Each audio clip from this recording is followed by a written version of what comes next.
Good afternoon, June 8th, 2019. The Mad Hatter, Dr. Big Mike is back with predictions for the upcoming UFC 238 that headlines Cejudo and the bantamweight number one contender, Moraes.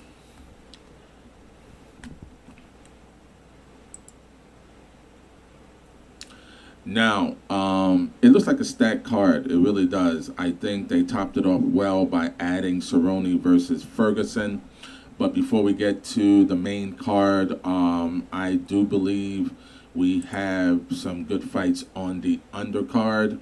On the early prelims, we have Angela Hill headlining the early prelims. She's been very busy this year, her third fight of the year already. We have a middleweight bout between Lewis and Stewart. That should be a barn burner. And it starts off with a highly ranked women's flyweight belt. As you know, the flyweight champion will be defending her crown against Jessica I on the main card. So that is the early prelims. I want to move very quickly to the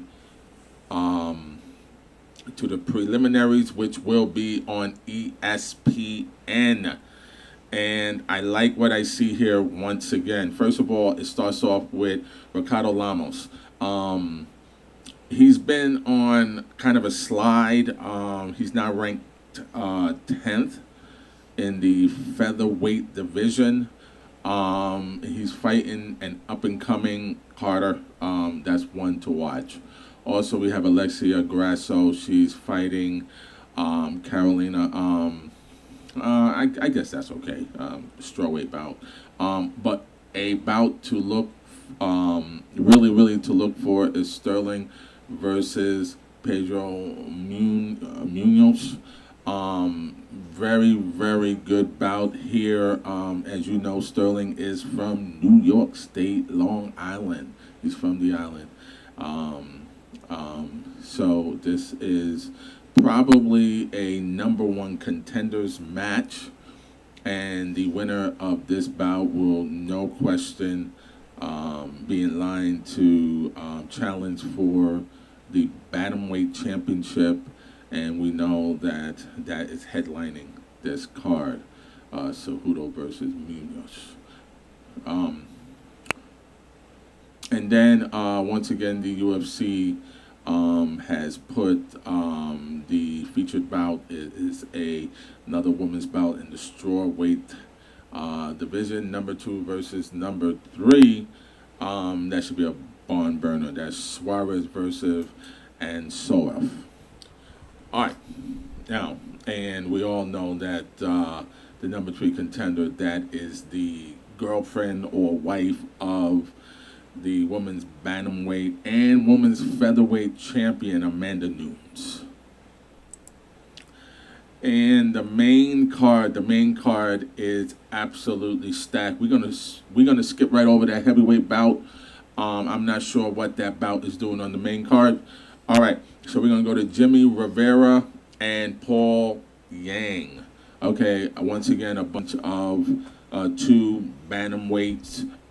They are both vying for position to challenge for the bantamweight title. Jimmy Rivera been on somewhat of a slide since losing to Moraes,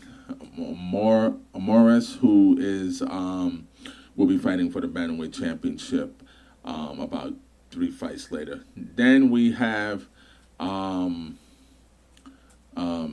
Tony Ferguson fighting Donald Cerrone. This is a barn burner. And I do want to make a pick for this fight, actually. This is my first of 3 picks that I am making on this card. I am going to pick Donald Cerrone for a number of reasons. First of all, he's been on a tear. He's been active. I am a bit concerned that he's only fought about 2 months ago. But I kind of threw that out the window with the fact that Tony Ferguson has not been in the octagon much in the last 3 years. And I have been telling people this forever. Father Time is one of those opponents that no one can defeat. All right. So I'm going to pick Donald Cerrone. He looks bigger. He looks thicker than Tony Ferguson.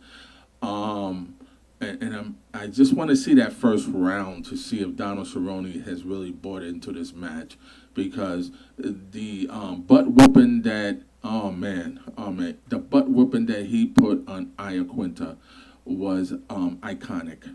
All right, I mean, he absolutely whooped him, and it was fair and square beating. I really thought that Iaquinta's corner should have probably thought about throwing in the towel somewhere in the middle of that fifth round where he was absolutely getting smoked. All right, now the women's flyweight title championship bout between Valentina Shevchenko and Jessica Ai. Jessica Ai was the last fighter to weigh in yesterday. She had to strip down bare to weigh in, and she made the 125. She didn't really look all worn out. It did seem to be kind of a struggle, the fact that everybody was waiting to see if she made weight. All right. I am going to pick... grudgingly, I'm going to pick Valentina to win this bout. Simply the fact that I just think that she wants it more. I think that Jessica Ai is going to be a decent bout, but I don't think she's going to do it. I just don't think she's going to do it. Now, the championship bout between Cejudo, Olympic gold medalist, and Marlon Moraes. Okay, I am going to go against the wave here. Now, I was kind of back and forth all week. I've been watching, some videos on both. I watched a couple of their past fights, and I was leaning towards Henry Cejudo. But then my mixed martial arts experience kicked in, and I have to go for the number one contender in the bantamweight division, Marlon Moraes, for a couple of reasons. First of all, he is used to fighting around 145 to 150 pounds. That's the kind of weight they put on after they weigh in.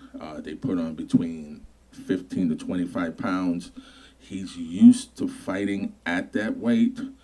Henry Cejudo is not. All right. I imagine that there is going to be a speed difference, and I imagine that there's going to be a strength difference. Now, the only thing that Henry Cejudo has going for him is the fact that he is an Olympic gold medalist in wrestling. So I would imagine that he wants to get this fight to the ground as quickly and swiftly as possible, because that is the only chance that he has to win the bantamweight championship of the world. Again, I expect there to be not only a strength advantage for the bantamweight number one contender, but there should also be a speed advantage. Okay, and everyone is saying that Cejudo is going to be faster. I just think that carrying that extra weight into a fight, where he's fighting now at about 150 pounds, 155 pounds. I'm not sure how much weight he normally puts on after he weighs in, but he had to weigh in close to the limit. Okay, I mean, he's used to weighing in at 125. He had to weigh in around 135. I believe he weighed in at 134. So that's nine pounds higher than what he had to do in the past since being in the UFC. Okay, and he has put on more weight. So I would say that, the fact that he's used to fighting at 125, he puts on about 20 pounds, so he's at what, 145? So he's probably going to be about 145 when he's fighting, while his opponent is going to be at about 155. And we can't underestimate the wrestling of Marlon as well. So again, I really think it may go to the judges' scorecards. It may, and it's going to favor Marlon.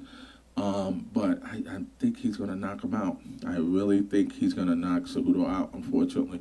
I have nothing against Cejudo.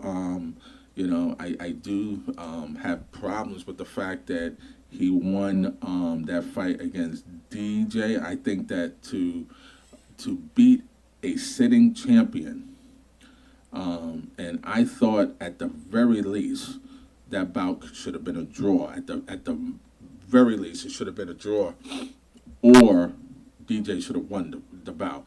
But he was granted the win. He went on to punch cheating TJ Dillashaw out of the UFC, and hopefully he doesn't even come back to the UFC. Okay, so again, a barn burner, but I am picking Marlon, the bantamweight, steady. All right, so I do want to add this on to the channel right now, and once again, this is the Psycho MMA fan, Dr. Big Mike, and we will talk again real soon.